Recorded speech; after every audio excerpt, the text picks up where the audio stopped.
अस्सलामुअलैकुम। हम अक्सर इन्फ्लुएंजा की बात करते हैं लफ्ज़ों या लेटर्स के हिसाब से। यकीनन आपने सुना होगा H1N1 के बारे में। इस वीडियो में हम बात करेंगे इसी बारे में कि ये अल्फाज और इनके नाम आते कहाँ से हैं, इनका क्या मतलब है और किस तरह ये ताल्लुक़ रखते हैं इन्फ्लुएंजा की तीनों किस्मों से, जो कि हैं ए, बी और सी। अब सोचें, जैसे मैंने पूरी दुनिया घूमी और जितने भी इन्फ्लुएंजा में मैं जमा कर सकती थी मैंने किए।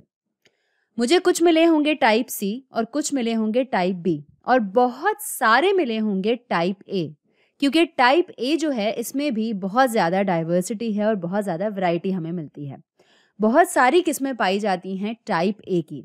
अब जब आपके पास मौजूद हों कुछ वायरसेस तो ये कहना ठीक होगा कि ये टाइप बी है या टाइप सी, लेकिन अगर आपके पास हों इतने सारे वायरसेस जो मैं यहाँ बना रही हूँ यहाँ टाइप ए के लिए, तो इन सब के लिए ये कहना थोड़ा सा मुनासिब नहीं होगा कि ये सब के सब हैं टाइप ए ही, क्योंकि अगर इसकी बहुत सारी किस्में हैं तो हमें इसकी गहराई में जाना चाहिए।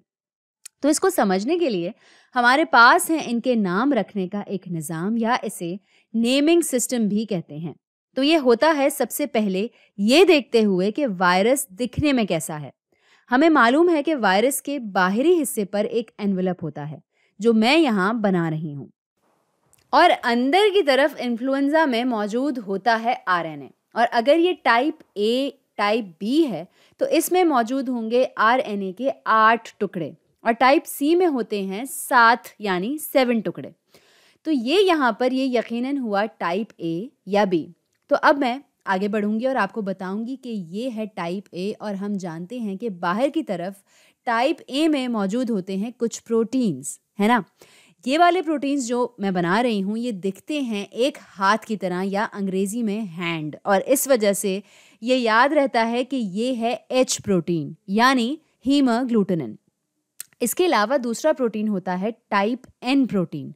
तो टाइप एच और टाइप एन, याद रहे एच से है हीमोग्लूटिनिन जो कि मदद करता है वायरस की सेल के अंदर जाने में या फिर साइलिक एसिड को पकड़ने में, और टाइप एन जो है, एन का मतलब है न्यूरामिनिडेज, और ये निक करता है साइलिक एसिड को और मदद करता है वायरस की सेल से बाहर आने में।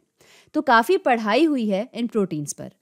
इन्होंने गिना है हर मुख्तलिफ इकसाम को एच प्रोटीन्स की जो भी मौजूद थी, और साइंसदानों को पता चला कि तकरीबन 17 मुख्तलिफ इकसाम हैं एच प्रोटीन्स की। इसका मतलब है कि काम ये सब के सब एक ही जैसा करते हैं, लेकिन थोड़े थोड़े मुख्तलिफ हैं एक दूसरे से।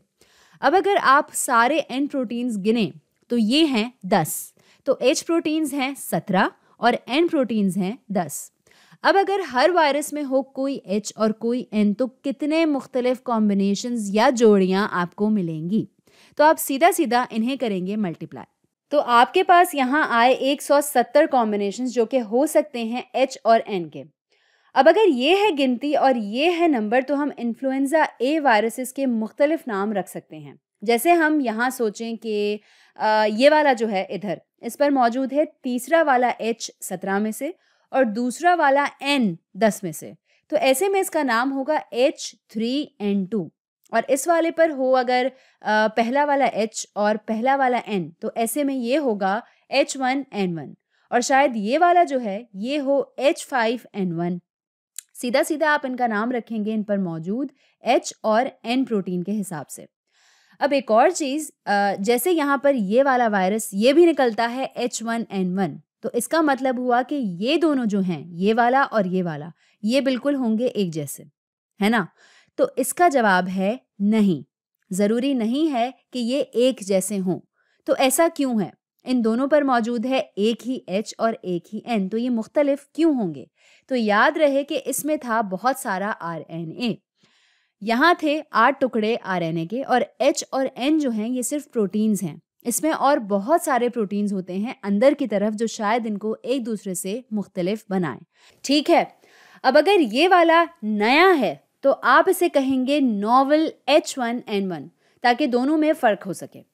तो अब अगर आप सुने नॉवल किसी भी वायरस के साथ, तो अब आप जान लेंगे कि ऐसा क्यों है। जैसे आजकल है नॉवल कोरोना वायरस।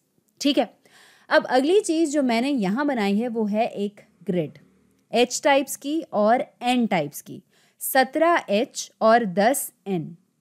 अब इसमें हम सीखेंगे कि ये नाम रखने का जो मरहला है वो और आसान कैसे होगा। अब आप कहेंगे कि जाहिर है अगर हमारे पास हो ये पहला H और ये पहला N तो यहाँ ये आएगा H1N1 और यहाँ इस ग्रिड में सबसे नीचे गिनती के हिसाब से आएगा H17 और N10।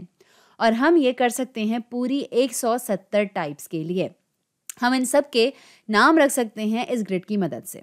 अब इन 117 किस्मों में से हम इंसानों को जिसकी फिक्र होती है वो वाला जो हमें सबसे ज़्यादा असरअंदाज करे।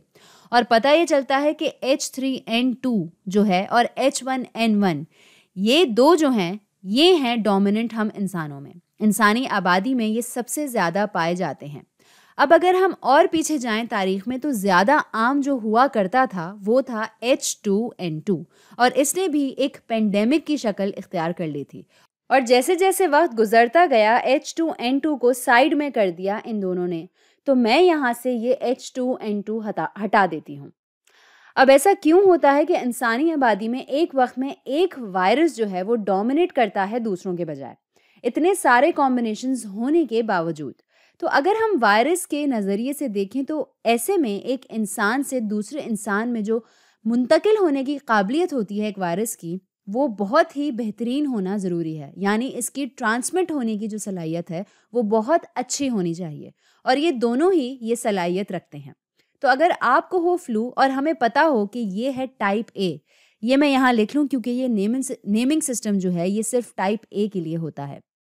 तो अगर आपको पता है कि आपको है टाइप ए फ्लू तो इस बात के इम्कानात ज़्यादा हैं कि आपको है इन दोनों में से कोई एक।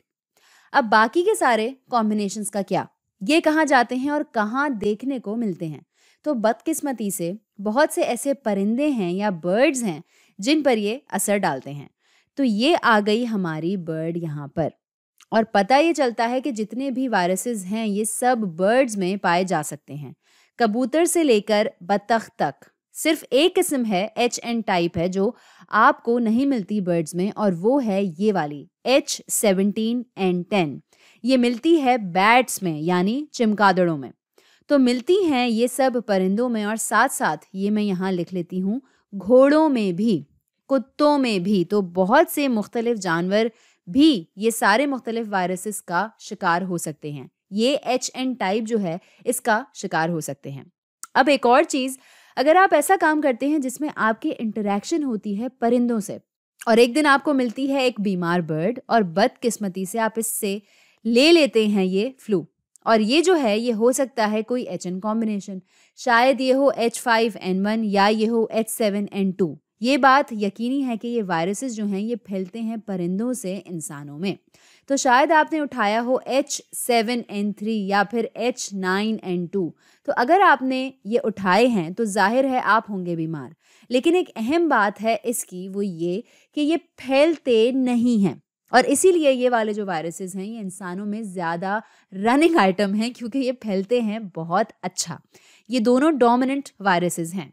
हम अक्सर सुनते हैं एवियन फ्लू के बारे में या स्वाइन फ्लू के बारे में भी। तो मैं इस बारे में सिर्फ ये कहूँगी कि ये नाम ज़रा से कंफ्यूज कर देने वाले हैं। हमेशा किसी भी वायरस को समझने के लिए बेहतर है कि हम इसके H's और N's को ही देखें और फिर इनका नाम रखें। तो आज के लिए इतना ही।